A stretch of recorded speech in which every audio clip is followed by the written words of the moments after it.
Welcome to another episode of Health Matters with PA Lynn Szabo. I'm Heather Poland, and what are we going to talk about today, Lynn?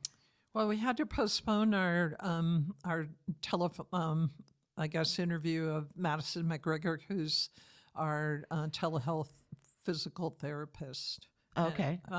Just because of health issues and stuff like that. Yeah, that was poor timing on my part. I apologize. Multiple people. Anyway, so I decided to talk about the long-term health consequences of protests. Health consequences of protests? Of protests. So the protesters, I guess. So long-term health consequences of being a protester. So the biggest one, obviously, is death or great bodily harm, and we have seen that in Minnesota. Yes, we have. Yeah. So I want to remember that some people on the line have pretty much gave it all. I also want to say that this information comes mostly from the podcast Science Versus, and it's moderated. This particular one is moderated by Rose Rimler, and it was, I guess, made available on 1/29/26. Okay. So it's mostly tear gas is one of the short-term and probably long-term consequences to somebody's health. So tear gas is really interesting. Super interesting to know that it's banned in war worldwide. And the United States has signed off on this. Wait.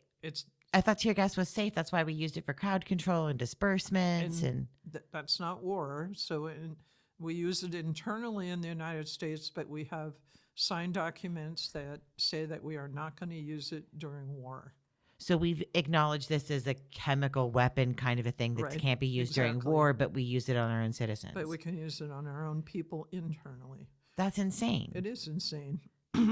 So no, like seriously, that makes no sense. Sorry, go ahead. Of course it doesn't. It gets worse too. Anyway, great. Although it's seen as non-lethal, it can cause significant short-term and long-term health consequences. And this information came mostly from a woman that was being interviewed on this podcast named Jennifer Brown, who has a really interesting education. She has a PhD in neuroscience, also has a law degree. So I thought that's quite a combo. Yeah. So important things to know about tear gas at the start. Tear gas is like a general term. It's like saying apples. It's not really saying Granny Smith or Gala apple or... Ooh, the modern day Honeycrisp. I know, Fuji, something like that. Okay. It includes many different chemicals. And it also includes, since a tear gas isn't actually a gas, it's an aerosol. So it's particulate matter. Oh. Yeah, it's actually on a probably microns level, it's particulate. So it has different chemicals in it, like what they use to aerosolize it and what they use for accelerants. Oh. Yeah. So I'm sorry, I'm going to ask the question here because I'm not really sure. I want to make sure I understand. Yeah. Did we... Right, because we signed saying that we wouldn't use tear gas. Is it a specific type of tear gas since it's such a broad thing like the apples? Or is it all of it that we signed off saying? We signed off saying we wouldn't use any of it during warfare. Okay. So we said no apples basically during warfare because this is a chemical weapon, yet we still use... Yeah, this is immoral. The world is deciding that this isn't going to be used in armed conflict. Jeez. Okay. Sorry. Go ahead. But it can be used internally, I guess, as far as in our country. Yeah, like we shoot people in the face with it, like in projectiles. Totally.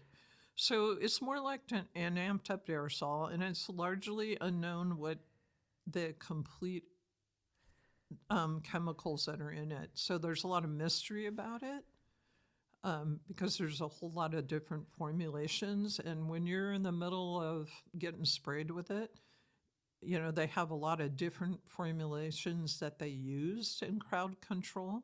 And you don't know whether what's causing you the health problem is because of this one or that one. Jeez. So it's a big mystery toxin. So like if I was at a protest and I got sprayed, I went to the hospital and I was having like anaphylaxis or something, they would have no idea what was being used on me to treat that? Well, they'd be able to treat you because they could treat the disease process, but they wouldn't understand the trigger very well. Okay, so I would not know what it was that I was allergic to be able to avoid it in the future. Right. Yeah, okay, that's pleasant. So its main chemicals, and there's probably capsaicin in it, which is, like hot pepper oil. Yeah. But that's not the only one. But the main chemicals activate pain receptors, which send alarm signals to the brain and alerts the brain that damage is being done or has been done to the body. So it freaks the brain out. Yeah. I thought that was just the capsaicin pain response, the normal thing, but they put an extra No. chemical in there to freak your brain out to there's think you're dying? Yeah, exactly. It crosses over the blood-brain barrier. Oh my God. Yeah. And that's the stuff that we're shooting as projectiles in people's faces. That's part of what's in it.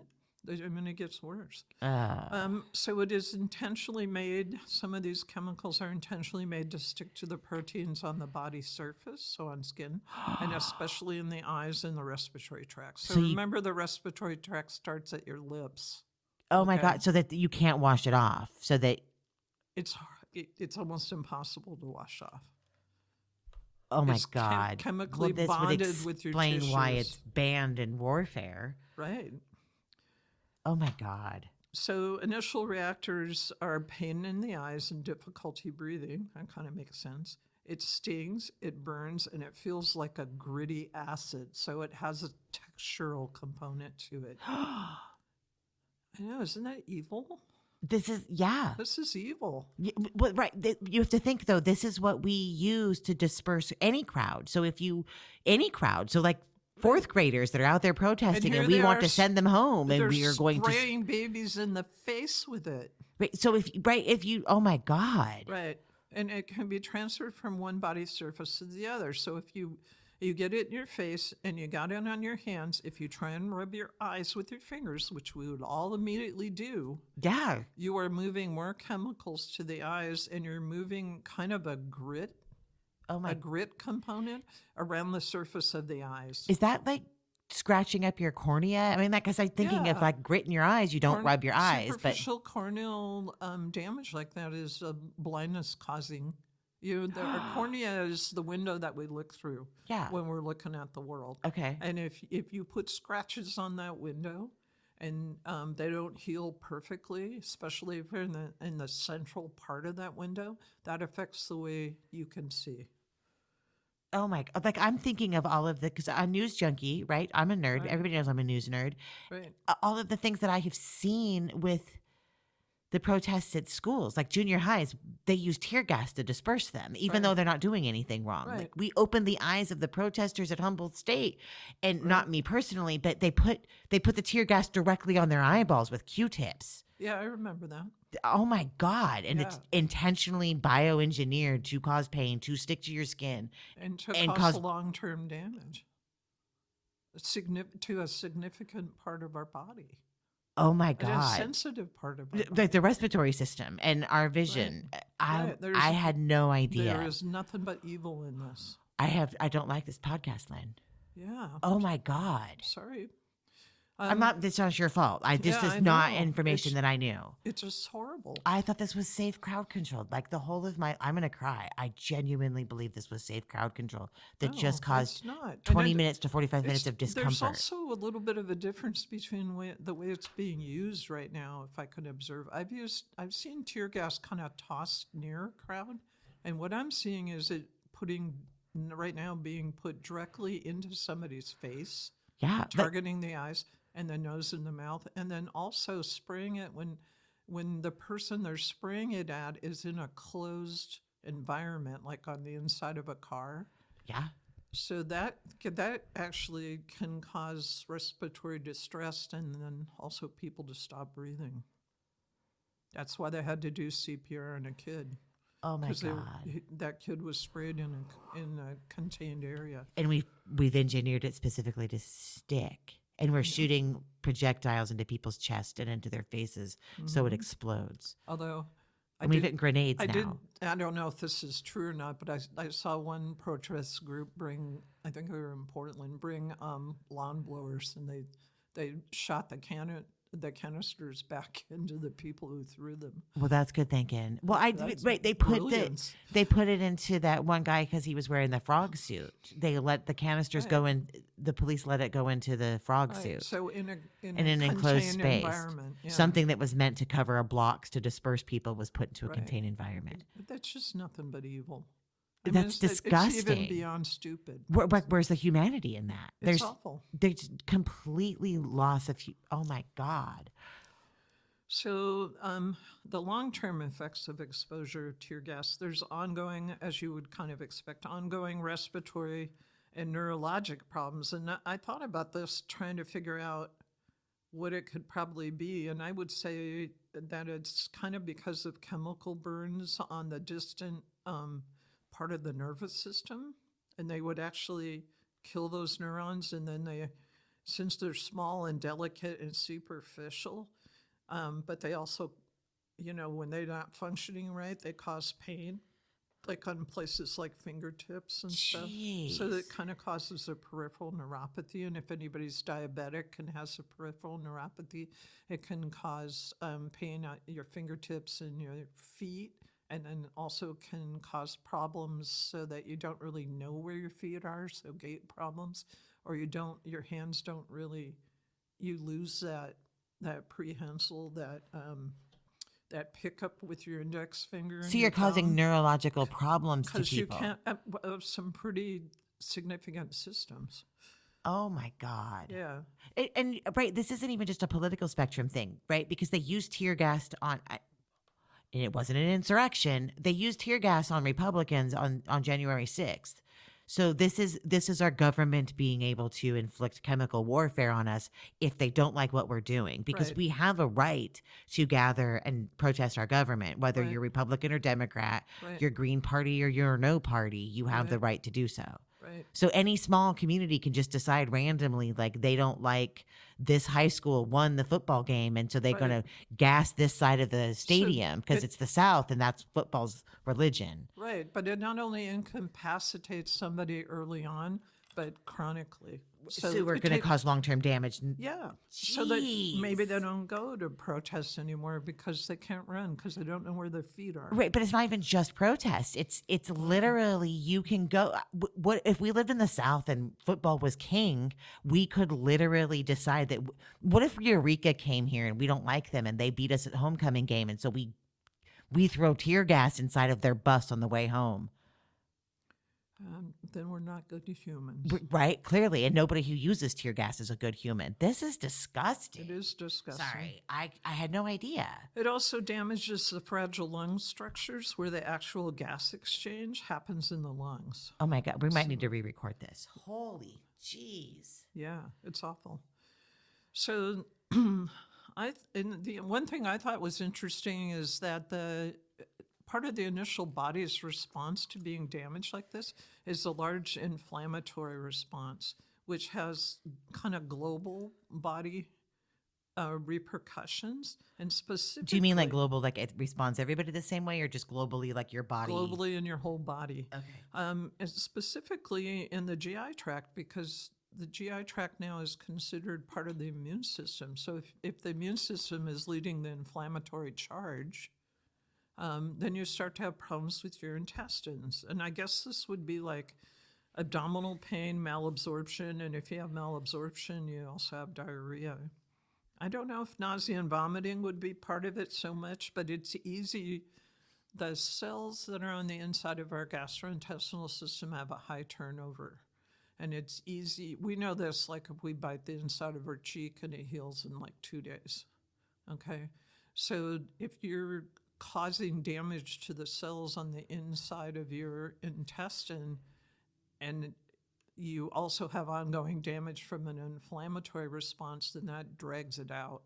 Okay, so like That's miserable. if I go to a protest and I get gassed and they throw me into the paddy wagon with a bunch of other people and we start defecating on ourselves, and then they add the charges on that we defecated as a form of protest and to cause, that's not our fault. That's because they made a chemical weapon that made us do that. Right. Jeez, this is disgusting. So women have also noticed changes in their menstrual cycle, and an increase in miscarriages. Apparently, tear gas was used on pregnant women in, I think, Pakistan and also Gaza. And those women went on to miscarry, and women who were not pregnant at the time went on to have changes in their menstrual cycle. So that makes me think that it probably has as a component some kind of like pseudo hormone. But I'm just shooting from the hip on that. Because is there any way to find out what is all in these chemicals? Oh yeah, this is all hot research right now. But if you're shooting stuff at women who are pregnant and it results in a miscarriage, even if they're protesting or if they happen to be there incidentally, is that really pro-life? Right? Right. Because it wafts into people's apartments. Because we have the people who live in these areas you're are not saying supposed to use it in contained spaces. Yeah, that even when they close their windows and everything else, it's still getting into their air ducts and going into their apartments, and they're having to leave. And it sticks. So Good symptoms God. show up in hours or days, and it's thought in the public health world that exposures like this could also be carcinogenic. So it could go on to cause cancer. So But Tylenol causes autism, so pregnant women can't take that. But we can do this. Yeah, that's not true. I know that's not true. I'm sorry. That was sarcasm. Yeah. Good God. So other problems that are associated just with protests, okay? PTSD. Yeah. Watching your neighbors die because they help somebody from falling down in the snow. So people that live in communities where they have civil unrest like this, and maybe they're not part of the protests, but they just live in a community where it's happening, community-wide birth weights will drop. You're kidding. So that there's what that would said to me is that it's a stress on the whole community. Yeah. Yeah, and it's passed on generationally. Man. Yeah, and the other thing is crime goes up after immigration sweeps because what they're taking out of the community are actually people who are not inclined to do crime. They stay under the radar. Yeah. And they're least likely to commit crimes. And so if you take them out of the population, the crime rate goes up. But we also understand, too, that a lot of those crimes are not, one, they're crimes of opportunity, but two, they're stress. You cause stress and people act out that way because it's a stress release. Yeah. Goodness gracious. Increase in incidence of depression and decrease in access to health care due to fear of just going to the doctor. Yeah. So what do you do if you choose to exercise your First Amendment right to protest or if you're just randomly there? Well, the first thing is don't wear contact lenses because this quote-unquote gas, this aerosol, can get under the contact lenses and concentrate there. And if you were in the moment and your eyes were burning, what would you do? You're rubbing your eyes. You're rubbing your eyes. And what that's doing is that's getting more of the chemical into your eyes. It's not getting your contact lenses out, and then there's a grit component to it, so you're causing more trauma. So wear protection like really good goggles, masks, or maybe even respirators if you're going there intentionally. And you have no intention of fleeing it. And you should go into it having no exposed skin, okay? Oh, man. If you are exposed, cut your clothes off because think about it. You get sprayed in the face and the chest, and you lift your top shirt over your head. You're spreading it. And so you're dumping more of it to stick to your face. Oh. Flush your eyes, face, and mouth with water, but don't swallow the water. Spit it out. Okay. Because otherwise you're drinking dumping it down in. onto your GI tract, which we already know has causing the a inflammation in response. your throat, making, oh my goodness. And look for the first responders. We've done a show before on first responders at protests and what they should be ready to handle and what tools they should have on them to meet what they're going to need to treat. So look for the first responders, and they should have first aid kits. So isn't that appalling? Yeah. Yeah. I'm genuinely horrified. Yeah, completely. So what'll be interesting, though, is if public health ever gets funded enough to actually follow longitudinal studies on protesters and see actually what kind of damage they have and what kind of health problems they have. I'll tell you, if somebody had a tear gas exposure, and they came into the ER, they could probably handle it better than if they come into like an acute care clinic. I think most at the level of the acute care clinics, most providers are going to have absolutely no idea about even this kind of basic medicine, and they're not going to know what to do with it. So that's problematic, I think. Yeah.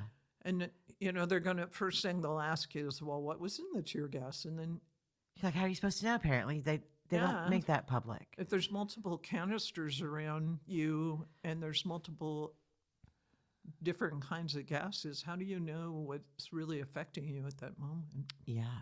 I guess it's more of the good thing that I'm grateful to live in a small town, right? I can't imagine the majority, right? I can't imagine our sheriff authorizing something like that here. So God, I hope not. But what if ICE comes here? I don't think they're going to come here because we're not that big of a player. Right. And we're Republicans, so they're only mostly picking on Democratic areas to cause chaos. There's a well-established migrante community in Smith River, and they have been our friends and neighbors for decades. Yeah, generations. But again, right, we're a predominant Republican community, and our farmers are Republican, right? So I genuinely think that they're just sending ICE to Democratic areas to cause chaos and mayhem and discord. So. I think we're just a little because tiny part of the bigger issue, I think. Right. They're the immigrant population in Minnesota compared to Arizona, Texas, and Florida, but they're not there. How many immigrants do you have in Portland compared to Texas? Any city in Texas. Right. Where are they why are they not in Texas? If this was about immigration, why are they using tax records? And why are they, if this is about breaking the law, it bothers me immensely. Well, if you're a woman trying to get out of the area, driving your car away, and you say, "I'm not mad at you, dude," and then you get your head blown up, yeah, she had exposed brain matter. So that's part of the reason they surprised they didn't spray with tear gas afterwards, just to be sure. Oh God. Anyway, this floors me. Is somebody who has, right? Like 4th of July is my favorite holiday. I cry with the national anthem. I have family members who spent their career in the military. My grandfather served in 3 wars. Right, he active duty in country in 3 wars. I cannot comprehend. I had no idea. I genuinely believed it was a safe disbursement tool for crowds. It was for crowd control. I had no idea that it was engineered to cause this kind of harm. Yeah. Awful. It is horrendous to think that our government, under any president or any law enforcement officers or anybody that we trust to provide, what happened to protect and serve? Like, do these officers not understand what it's doing? Do they believe the way that I do, that it was just I think crowd we're control? talking about Minnesota and we're talking about ICE. I don't think they're officers. I think that gives them more than their due. I think they're thugs. Right. I agree. Because they knew what they were signing up for because they're all new. But I'm talking about the sheriff's officers that were even in Humboldt County when they intentionally spread it into college kids' eyes. Did they know the harm it was causing? Are you talking about the Earth Defenders? Yeah. One was 16 years old. They were chained in a governmental office. They were chained to a redwood stump, and it was applied to their eyes with Q-tips. Yes, so they didn't did those sheriff's officers? But again, you said it was made to stick, and it causes blindness, or and it causes a Grady feeling to decrease visual acuity. Right. So in small towns all over the United States, we use tear gas as a form of crowd control. I'm genuinely wondering, if our neighbors who are in law enforcement in those communities know, if they're taught this very thing, or do they believe the way that I was taught and believed, that it's a safe form of crowd control? Do they know the harm that they're causing? Or do they just don't think about it? I can't not think about it ever again. Like my brain is filling up with every image I have ever seen the whole of my life that I thought it was being safely used to this crowd control to get people to go home. Because it's been used on families and children, right? It just, oh my God. It's interesting to me that also in my research, it was leftover stocks that were repurposed from like the world wars. I mean, it's just been sitting around and marinating for a while. Right, because we are dispersing military equipment into small communities because we have to sell it to somebody. Right. We have to keep supplying all of these corporations that make military equipment with a supply. Totally. Can't have world peace. Yeah.